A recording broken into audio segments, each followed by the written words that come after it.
Hi అండి, నమస్తే, welcome to my channel.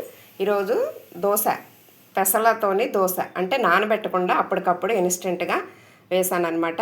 ఎప్పుడైనా మనకి ఇంట్లో పిండి రుబ్బులు ఏమైనా ఇడ్లీ రుబ్బు కానీ దోశల రుబ్బులు లేనప్పుడు ఇలా ట్రై చేయొచ్చు. ఆనియన్స్ కూడా పెట్టానండి మంచిగా. అల్లం చట్నీతోని ఈ పచ్చడి, ఇది దోశ చాలా బాగుంటాయండి. ఒకసారి ట్రై చేయండి, ఓకేనా? మరి దీని తయారీ ఏంటో చూసేద్దామా? చలో.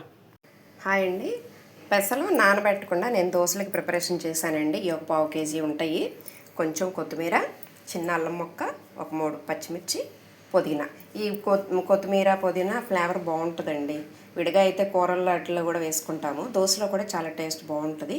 ఒకసారి ట్రై చేయండి. ఇప్పుడు నేను ఏం చేస్తానంటే ఇవి 2 చిన్న చిన్న ముక్కలు కట్ చేసేసి ఇవి కడిగేసి మిక్సీ గ్రైండ్ చేసేసుకోవాలన్నమాట. ఇవన్నీ ఇవి వేసేసుకొని ఇవి స్టార్ట్ చేసేద్దాం.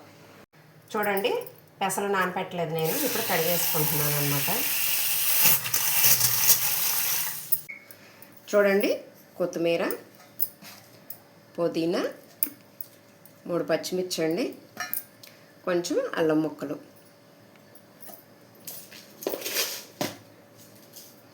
కొంచెం కళ్ళుప్పు వేస్తున్నానండి. సరిపోకపోతే నేను మళ్ళీ వేసుకుంటాను. ఇప్పుడు కడిగేసాను కదండి, పెసలు నానబెట్టలేదు. అలాగా ఇవన్నీ కలిసి ఇప్పుడు మనము మిక్సీ వేసేసుకోవాలండి. మెత్తగా పిండి చేసుకోవాలి, అంతే. చూడండి, మనము మెత్తగా గ్రైండ్ చేసేసాము. ఇప్పుడు కొంచెము జీలకర్ర వేస్తానండి.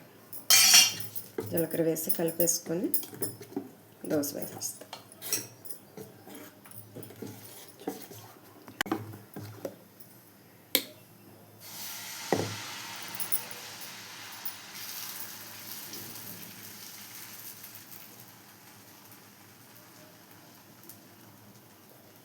అంతేనండి, ఇంకా అలా వేసేసుకోవటమే.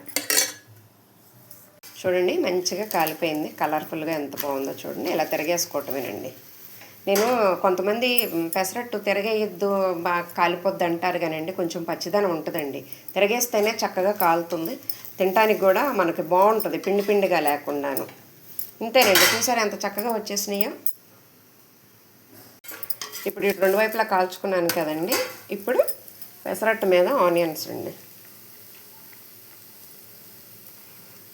ఇది కొంచెం మగ్గిపోతాయి. మగ్గిపోగానే మనం దోశ ఫోల్డ్ చేసేయటమే, అంతే. పెద్ద ప్రాసెస్ ఏం కాదు.